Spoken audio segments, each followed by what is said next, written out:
So the first question, and before everything, thank you so much for inviting me to this interview. I really appreciate it. The first question is, how did you meet and how did the idea to form the band come true? Bile is basically a one-man band, meaning I'm the sole member of the project, and it all began back in 2017 when I started composing my own songs and writing my own lyrics. A year or two earlier, I had been experimenting with making cover songs and videos, first off Britpop songs, and later black metal songs too. And while making cover videos, I was also focused on writing poems, recording them and adding some ambient sounds around my voice. All of these can actually be found on my YouTube channel, and a few years before that I was experimenting with making EDM, mainly drum and bass and dubstep, but it didn't last long. It was essentially a replacement for practicing drums, which I quit after a couple of years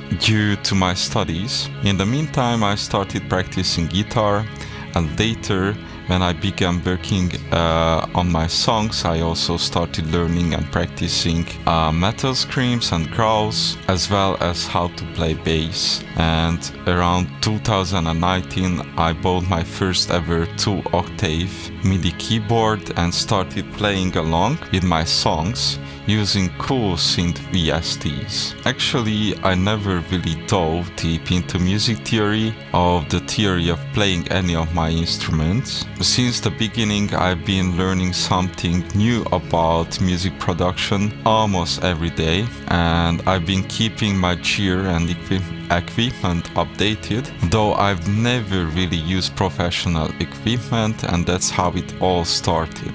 The second question is, what are the biggest challenges you currently face in standing out in the scene? Actually, there are no challenges for me because I never compare my music to others. That's never been important to me. I've always created what I enjoy, and I believe the spirit of Bile will never fade. With over 35 releases, I can honestly say that each one is different because I'm never stuck to just one atmosphere, one lyrical theme, or one approach to songwriting. I've always loved experimenting with different sounds, programs, and instruments. I see a significant challenge these days, one that affects musicians globally, and it isn't specific to any particular scene or genre. The challenge is the decreasing value placed on music itself. With the internet and streaming services, people can access any kind of music at the moment and listen to whatever they want whenever they want. This accessibility has led to people paying less attention to individual releases and the artists behind them. Additionally, with the advancement of technology and the availability of computers, anyone can create music nowadays. This has resulted in an overwhelming amount of new music, making it nearly impossible for any single person to discover it all, even in a lifetime. So I don't believe in categorizing music as good or bad. It's simply music you either like or don't. However, for music fans, it now takes much longer to find a release they can truly fall in love with, even if they are skilled at filtering through the vast sea of music out there. Third question, what are the main influences that shape the band's sound?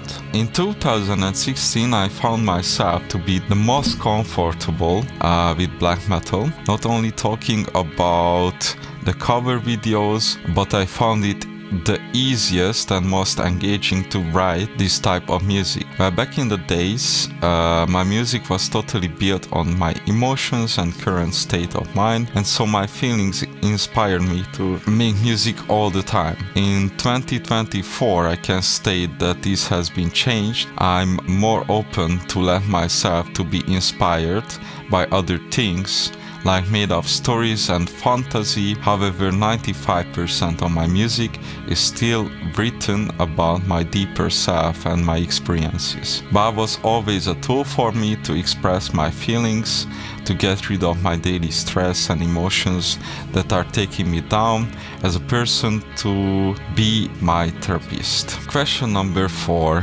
What is the songwriting process like? Do you work together, or does each of you bring your own ideas? So most of the time I just sit down with my guitar, open the digital audio workstation on my computer and start recording whatever comes to my mind. Another approach is when words and rhymes come to me, I note them down for later, and once I finish the lyrics, I build a song around them. However, the second method is far less common than the first. Usually I continue developing the song using my instruments in whichever order the process demands. Mixing the song is just as important as writing guitar riffs or drum patterns. Once the instrumental part of a track is complete, I record the vocals, though sometimes I wait until all the songs for a release are finished and then I record vocals for every track at once. When I feel everything is done, I export the project and move on to mastering, which for me is the quickest part of the process. I think that sums up my songwriting process in a nutshell. What has been the most memorable moment of the band's career so far? This is question number 5. It's a tough question to answer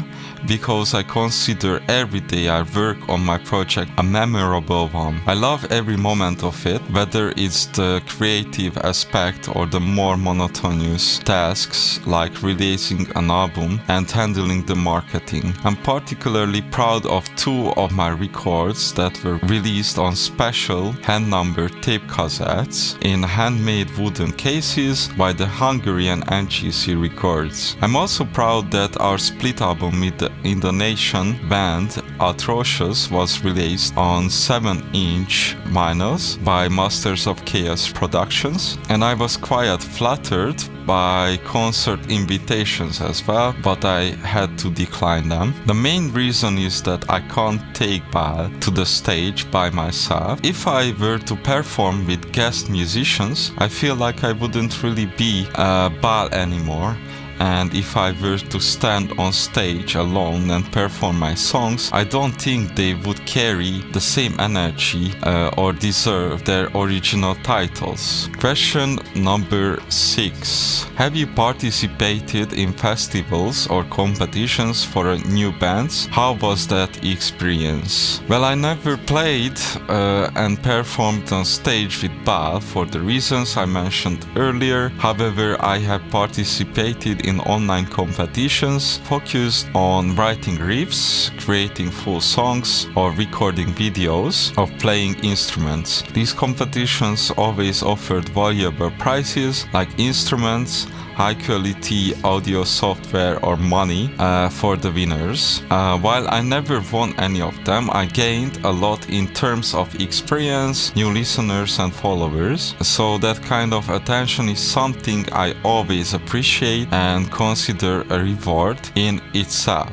The competitions were always exciting, especially since I was often the only one submitting material in the language of black metal. Question number 7. How do you balance day-to-day responsibilities with working in a band? At the moment, I'm managing everything pretty well. I've been working on something related on Bal every single day for the past few months, and so far it seems to be paying off. Since I'm a one-man band, I handle everything myself, keeping expenses as low as possible. My job includes not only composing, writing lyrics and practicing instruments, but also replying to emails and messages, promoting my songs and albums, shipping out merch, and restocking when I have the funds. Additionally, I'm always looking for other artists and labels to collaborate with, and there are countless tasks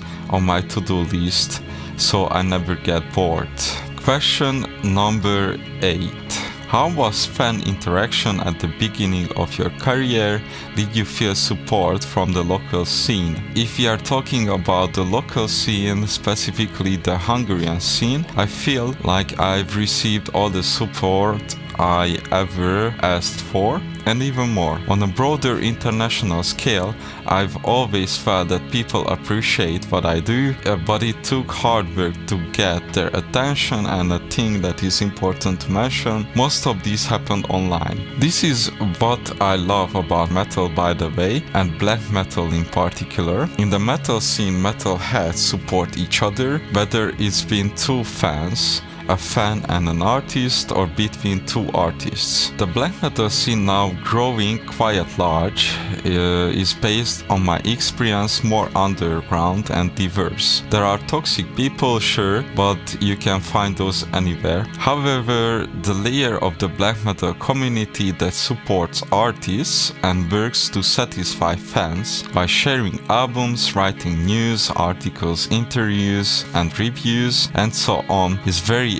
accessible to black metal musicians. These supporters help us musicians a lot because our membership is essentially one of mutual support. As a final note, if I hadn't started my one-man band project, registered it on Instagram and worked to find new listeners there, I probably would have never met my wife, so I feel extremely grateful every day.